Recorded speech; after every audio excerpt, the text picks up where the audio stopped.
The dumbest situation in Dead by Daylight. This happened to me on stream today. It's not the first time this has happened, and it certainly won't be the last. First, I'll show the situation because some people in my chat knew what was going on and others didn't, so I think it'll be interesting to see if you guys can work it out first, and then we'll talk about it. If you're a new player that has stumbled into this video somehow, let us know just how confusing what you're watching is, because I'm willing to bet it's probably pretty damn confusing. Now, I won't show the whole match because there's no need to, but I'll give a little context so you can kind of have the same kind of feeling as the other people in my chat. I believe this was a Swift, judging by how they were playing, or at least some were pre-made, taking protection hits from hooking so that they could wiggle out flashes and guiding me to specific places and such, so I played a lot sweatier than normal. We have a Rebecca on the floor and Meg is on the hook, and we'll continue as we follow Rain. I'll catch you guys in a minute.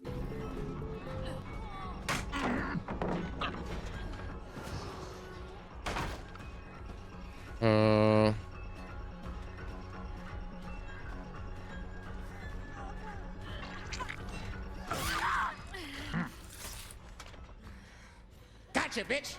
You thought, Val.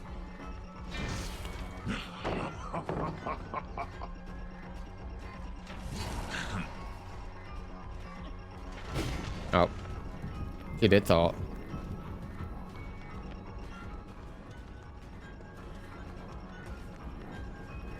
I'm trying to wait for her to touch something, because I can't do anything right now. She's got off the record.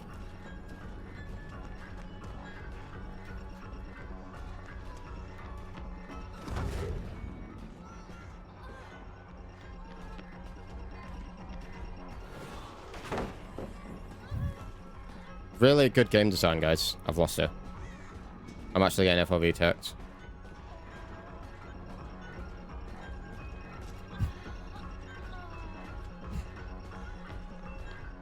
You know you want to do it, Meg. You know you want to do it, Meg. You've got to do something.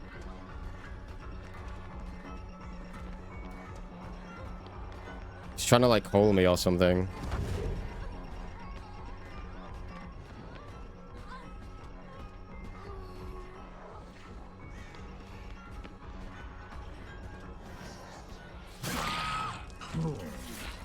There is no escape.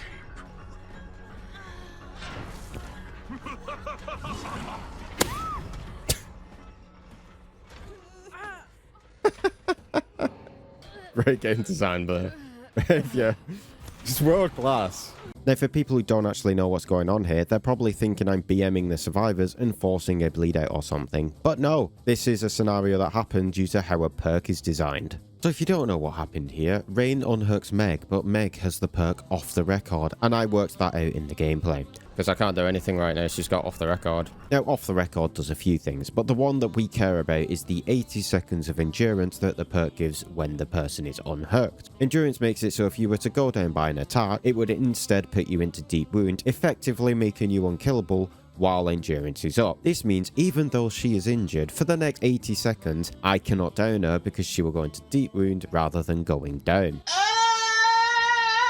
Now, there are some ways to deal with endurance, of course. If you grab a survivor who is mid-vault, it will bypass the endurance effect. This can be seen in the background gameplay while I'm Michaela. I use Soul Guard to get the endurance, but if I vault over the pallet, even though I have endurance, I can still be grabbed. This is what I was trying to do to the Meg, trying to bait her to vault so I could grab her, but the Meg knew this and was trying to bait me to swing by acting like she would vault. And in the end, we ended up just chasing each other like something out of Scooby-Doo. The other option is to get the Meg to try and do a conspicuous action. Doing a conspicuous action with off the record will turn off the endurance effect. Conspicuous actions include doing a generator, healing yourself or a teammate, or unhooking a teammate. Now, normally when someone has off the record, you'll burn through the endurance by hitting them, or you'll just go and chase somebody else because they've probably also got decisive strike or something. However, the problem arises because she is the only one up in this situation. The other two teammates are already on the floor, unable to do anything because they don't have unbreakable or something. So now we have a situation where she has endurance for 80 seconds but knows what bypasses it, so she won't do those actions, and I also know that she has 80 seconds of endurance, so I'm not going to hit her, otherwise she'll pick up the Rebecca during the wipe animation and the sprint burst that she will get as I burn through the endurance status effects. Now I don't want her to get the pickup because I know from earlier in the trial someone has made for this and we're gonna live forever, but I don't remember who, so I don't want Meg to pick Rebecca up, potentially granting more endurance. But Meg can't pick anyone up or do any gens, or she loses her off the record endurance, and there's no one else for me to chase. This is why, despite the many dumb situations in this game, I believe that this one is by far the dumbest, because I can't physically hit her, or she gets the pickup, and she can't pick anyone up, or she loses the reason why I can't injure her, and therefore she will go down. So now we're in this weird stalemate where we can't actually continue to play the game without the person who tries to make a play getting punished. So the result is me walking up her ass for 80 seconds, waiting for her to try and revive the Rebecca, then attempting to get the down in the small window where she touches the Rebecca and loses her endurance, but before she picks up the Rebecca, which I clearly failed at doing. Now all this stems from off the record being 80 seconds of endurance, which is by far the longest amount of endurance in the game. Now just to put into perspective just how stupidly long 80 seconds is for endurance, the next highest amount of endurance that you can gain from a perk is borrowed time, which grants you 20 seconds of endurance in total. What's even funnier is the core activation effect is the same for both perks, and yet one of them has 4 times the endurance effect of the other. I ain't even going near that. Now at the end of the day, it's just a time waste really, isn't it? I'm eventually going to kill her if I know what's happening, because she'll either run out of off the record or turn it off when she goes for the pickup. So it's a bit like McCree when he high noons in Overwatch. The whole match just comes to a standstill while off the record is up for 80 seconds, and it's just a bit silly because we both know what's going on and neither of us were willing to budge. And if anyone did budge, it would result in them getting punished. Now there isn't really an end point to the video like I normally have in videos. Don't waste my motherfucking time! Which I think might actually be a first for me. The situation is just too nuanced for suggestions on how to improve it, because any changes you do to the mechanic would probably have cascading effects across the entire game and then cause the code to implode like a dying star.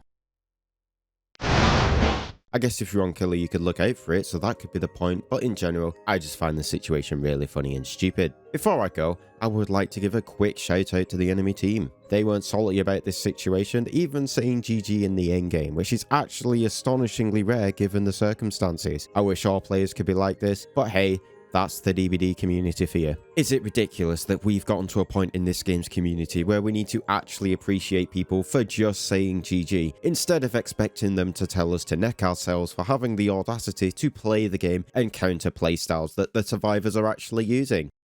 Yes.